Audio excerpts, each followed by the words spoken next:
चलिए आगे बढ़ते हैं। छत्तीसगढ़ में प्रदेश में बढ़ते अपराध और राजधानी में चाकूबाजी और गोलीबारी की घटना पर नेता प्रतिपक्ष धमरलाल कौशिक ने तंज कसा है। उन्होंने कहा है कि लगता है कि गृह मंत्री ताम्रध्वज साहू को मिस्टर इंडिया फिल्म की घड़ी मिल गई है, जिसे दबाते ही गायब हो जाते हैं। पूरा प्रदेश अपराधियों की गिरफ्त में है और गृह मंत्री मोनी बाबा का रूप धारण किए हुए हैं। समय रहते पुलिस अमले को आवश्यक कार्रवाई के लिए उन्हें निर्देशित किया जाना चाहिए।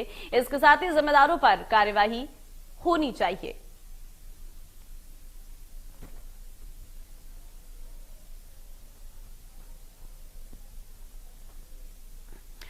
ओम प्रकाश चंद्राकर इस वक्त रायपुर से ब्यूरो चीफ मेरे साथ जुड़ गई हैं। ओम प्रकाश, कानून व्यवस्था जिस पर अब बड़े सवाल उठ रहे हैं और आरोप प्रत्यारोप का दौर भी शुरू हो गया है।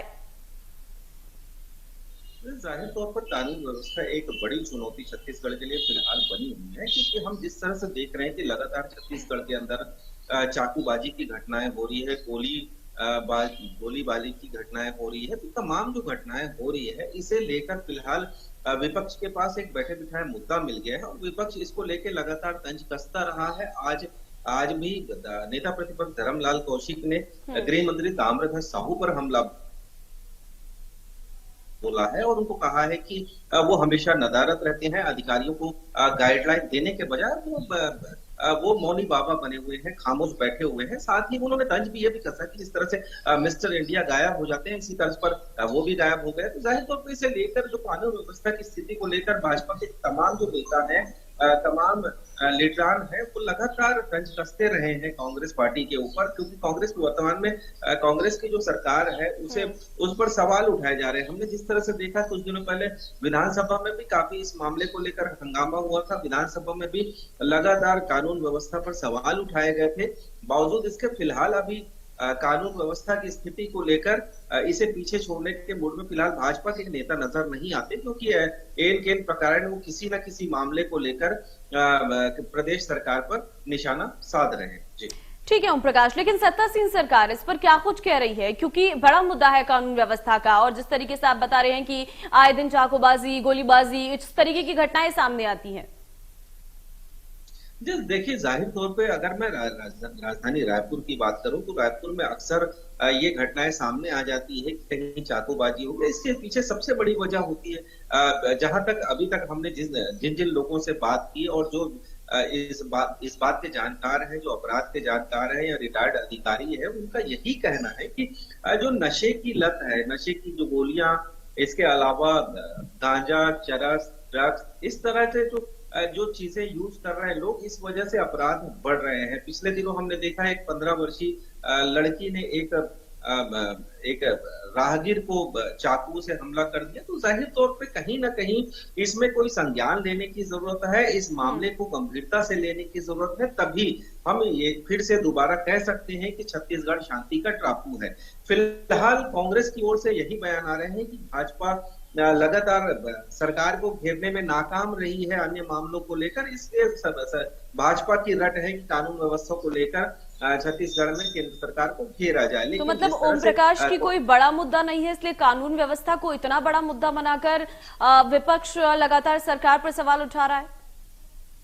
देखिए, कानून व्यवस्था सहित तमाम मुद्दों को लेकर विपक्ष ने लगातार सरकार को घेरा है और सत्ता पक्ष की दलील भी हर बार यही रही है कि भाजपा के पास कोई मुद्दा नहीं है, भूपेश सरकार बेहतर कार्य कर रही है।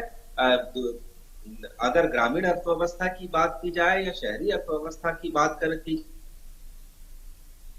जाए तो भूपेश बघेल ने बेहतर परफॉर्मेंस के जरिए ये दिखा दिया है कि भाजपा के पास इसका कोई भी इस रूप के इक्के का कोई भी काट नहीं है। तो जाहिर तौर पर इसे लेकर लगातार कांग्रेस दलील देती रही है। साथ ही भाजपा की यदि मैं बात करूं तो भाजपा लगातार सरकार पर निशाना साध रही है।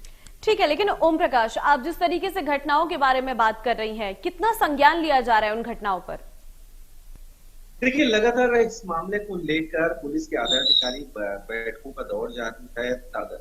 अगर जैसे रायपुर पिछले दिनों रायपुर आईजी का तबादला कर दिया गया, तो तमाम जो चीजें हैं वो लगातार सरकार की ओर से की जा रही है। हालांकि अभी ये कहना मुश्किल है कि आखिर इन अपराधों पर शिकंजा कैसे कसा जाएगा और किस तरह से इन अपराधों पर लगाम पर लगाया जाएगा। तो ये फिलहाल वक्त की बात है और देखना होगा कि सरकार इस पर क्या रुख अपनाती है या पुलिस के आला लीडर अफसरान जो है वो इस पे क्या रुख अपनाते हैं, ये देखने वाली बात है। लेकिन सवाल ये भी है ओम प्रकाश की बघेल सरकार में कितनी कानून व्यवस्था में बदलाव किया गया है, क्योंकि ये एक मुद्दा है जो विपक्ष उठा रहा है और 2023 के लिए वो इस मुद्दे को और आगे घसीटता हुआ नजर आ रहा है। लेकिन सवाल ये भी बनता है कि कितना बदलाव हुआ है कानून व्यवस्था में।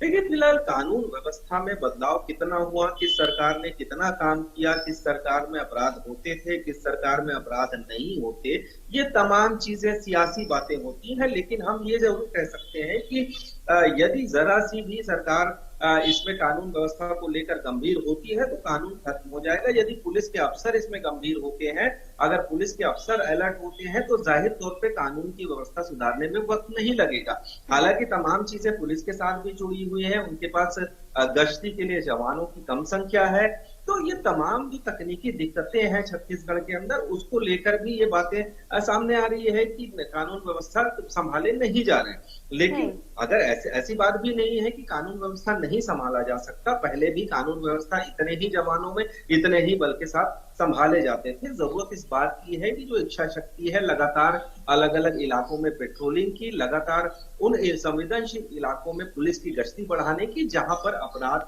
हो रहे हैं। क्योंकि हमने जिस तरह से देखा रायपुर शहर के अंदर कि लगातार कुछ ऐसी जगहें हैं जो चिन्हित किया जा सकता है, उन जगहों को जहां अपराधियों का जमावड़ा लगा रहता है और वहीं घटनाओं को अंजाम दिया जाता रहा है। तो तमाम चीजें जो है वो समझने की जरूरत है, पुलिस के अफसरों को इन चीजों को समझने की जरूरत है कि कहां पर हमें काम करना है और किस तरह से हमें शक्ति दिखाना है। जी हाँ ओम प्रकाश, क्राइम का एक ग्राफ होता है जो तैयार किया जाता है, आंकड़े बताए जाते हैं कि किस तरीके से क्राइम के आंकड़ों में कमी आई है या फिर बढ़ोतरी हुई है। अगर मैं बात छत्तीसगढ़ की करूं तो क्या आंकड़ा पेश किया जा रहा है, खासकर सरकार, सत्तासीन सरकार के ऊपर? देखिए, फिलहाल कानून व्यवस्था के जो आंकड़े हैं वो ये भी नहीं कह सकते कि बहुत ज्यादा बढ़ गए हैं। हाँ, जरूर ये बात है कि कुछ घटनाएं आ रही है छत्तीसगढ़ के अंदर या रायपुर के अंदर कि लगातार चाकूबाजी की घटनाएं हो रही है, इसमें बढ़ोतरी हो रही है।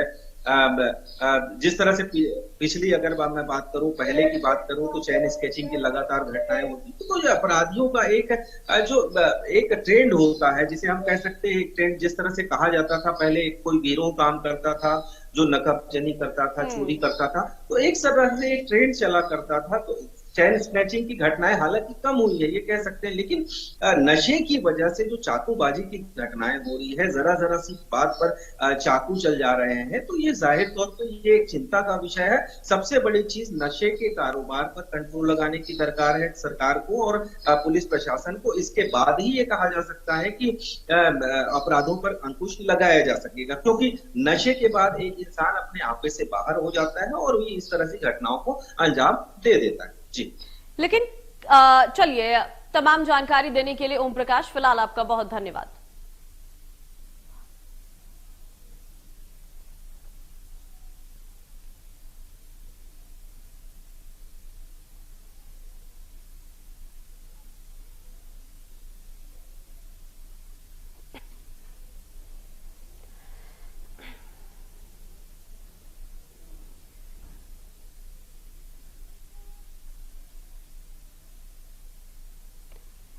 तो फिलहाल आपको बता दें, अपराधियों की गिरफ्त में पूरा प्रदेश है, ये विपक्ष का कहना है। मौनी बाबा का रूप धारण किए हैं गृह मंत्री, विपक्ष की तरफ से आवाज उठाई जा रही है। कानून व्यवस्था के मुद्दे को लेकर लगातार विपक्ष अपनी बात करता हुआ नजर आ रहा है। नेता प्रतिपक्ष की तरफ से लगातार गृह मंत्री पर सवाल उठाए जा रहे हैं कि कानून व्यवस्था बिगड़ रही है, लेकिन गृह मंत्री को मिस्टर इंडिया फिल्म की घड़ी मिली है।